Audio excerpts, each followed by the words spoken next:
வாங்க ஃப்ரெண்ட்ஸ், ரொம்பவே சிம்பிளான எறா தொக்கு தான் இன்றைக்கி செய்ய போகிறோம். இது பார்த்தீங்கன்னா இப்போ தான் ஃபஸ்ட் டைம் சமைக்க கற்றுக்குறீங்க, நான்வெஜ் இப்போ தான் நான் செய்ய போகிறேன் அப்படின்னாக்கா இந்த ரெசிபியை பார்த்து ட்ரை பண்ணி பாருங்கள். ரொம்ப ரொம்ப சிம்பிள் அண்ட் ஈஸிங்க. இந்த மெத்தட் அப்படியே ஃபாலோ பண்ணி செய்யுங்க. வாங்க ரெசிபிக்குள்ளே போகலாம். ஃபஸ்ட்டு வந்து பார்த்திங்கன்னா அகலமான ஒரு பேன் வச்சுக்கோங்க. அதில் தேவையான அளவுக்கு எண்ணெய் வச்சுக்கோங்க. கொஞ்சம் எண்ணெய் கூடவே ஊற்றிக்கோங்க. ஒரு 1/2 கிலோ எறா வாங்குகிறோம் அப்படின்னாக்கா ஒரு 50 75 கிராமுக்கு எண்ணெய் ஊற்றிக்கோங்க. நல்லாயிருக்கும் அப்போ தான். இப்போ இது கூடவே பார்த்திங்கன்னா கடுகு, சீரகம், சோம்பு போட்டு பொரிய விட்டாச்சு. நல்லா பொரிஞ்சு வரட்டும். அதுக்குள்ளே நீங்கள் எறாவை பார்த்திங்கன்னா சூப்பராக க்ளீன் பண்ணிக்கோங்க. க்ளீன் பண்ணிவிட்டு நல்லா வாஷ் பண்ணி வச்சுக்கோங்க. ஆல்ரெடி உங்களுக்கு பார்த்திங்கன்னா எறா எப்படி க்ளீன் பண்ணலாம் சொல்லி நான் போட்டிருக்கேன் என்னோடய சேனலில். ஷார்ட்ஸாகவும் இருக்கும், லாங் வீடியோவும் இருக்கும். கண்டிப்பாக பார்த்து ட்ரை பண்ணிக்கோங்க. இப்போ நம்மளுக்கு பொரிஞ்ச பிறகு நம்ம பொடியாக கட் பண்ணி வச்சுருக்க வெங்காயத்தை எடுத்து ஆட் பண்ணிக்கோங்க. இது கூடவே பார்த்தீங்கன்னா பூண்டு தோல் உரித்து தட்டி வச்சுருக்கேன், அந்த பூண்டு போட்டுக்கோங்க. இஞ்சி தேவையே இல்லைங்க. இஞ்சி பூண்டு பேஸ்ட்டாக போட்டால் தான் உங்களுக்கு அந்த நான்வெஜ்ஜோட ஸ்மெல்லு வராதுன்னு சொல்லி சொல்கிறீங்க. அப்படியெல்லாம் கிடையவே கிடையாது. எறாக்கும் கடம்பானுக்கும் பார்த்தீங்கன்னாக்கா நம்ம பூண்டு மட்டுமே போட்டால் போதும், நல்லாயிருக்கும். இதுக்கு தேவையான அளவுக்கு மஞ்சள் தூள் போட்டுக்கோங்க. உங்களுக்கு வீடியோவில் பார்க்க சொல்ல மஞ்சள் தூள் நிறைய இருக்க மாதிரி இருக்குங்க, ஆனால் கிடையவே கிடையாது. இந்த சின்ன இந்த குட்டி ஸ்பூனில் தான் நான் போடுறேன். ஒரு 1.5 ஸ்பூன் அளவுக்கு நான் போட்டிருக்கேன்.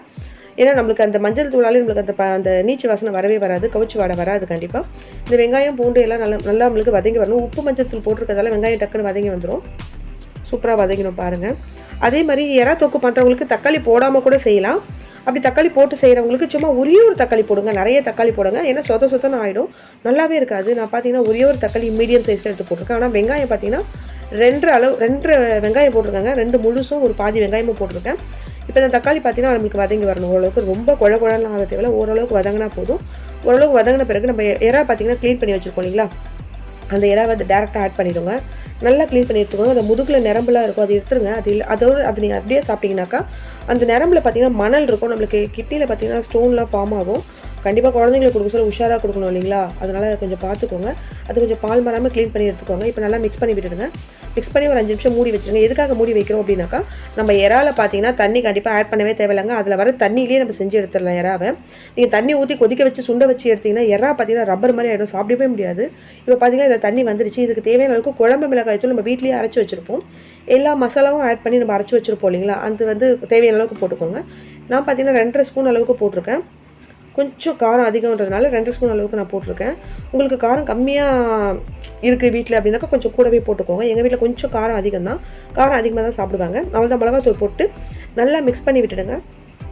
மிக்ஸ் பண்ணிவிட்டு உங்களுக்கு உப்பு காரம் கரெக்டாக இருக்கான்ட்டு ஒரு வாட்டி செக் பண்ணிக்கோங்க. செக் பண்ணிவிட்டு நீங்கள் மூடி போட்டு இதை நல்லா சிம்மில் வச்சு விட்டுருங்க.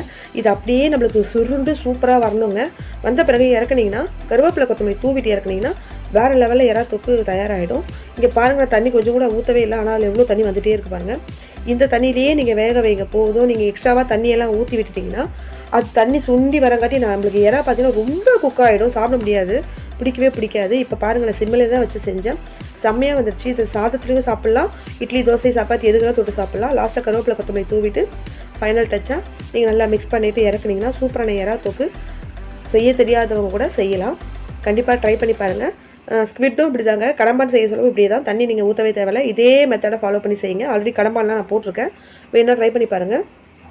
இது நீங்கள் செய்ய தெரியாதவங்க ஃபஸ்ட்டு ட்ரை பண்ணுறவங்க கண்டிப்பாக ட்ரை பண்ணி பாருங்கள். குழந்தைங்க கூட செஞ்சு பார்க்கலாம். இதை உங்களுக்கு பார்த்தீங்கன்னா மிளகுத்தூள் பிடிக்கும் அப்படின்னா மிளகுத்தூள் கூட ஆட் பண்ணிக்கலாம். நான் லைட்டாக சும்மா மேலே லைட்டாக தூவி விட்டுருக்கேன். நல்லாயிருக்கும், வாசனையாக சூப்பராக இருக்கும். அவ்வளோதாங்க, செஞ்சு முடிச்சாச்சு. ஆஃப் பண்ணி இறக்கி ஓரமாக வச்சுருங்க.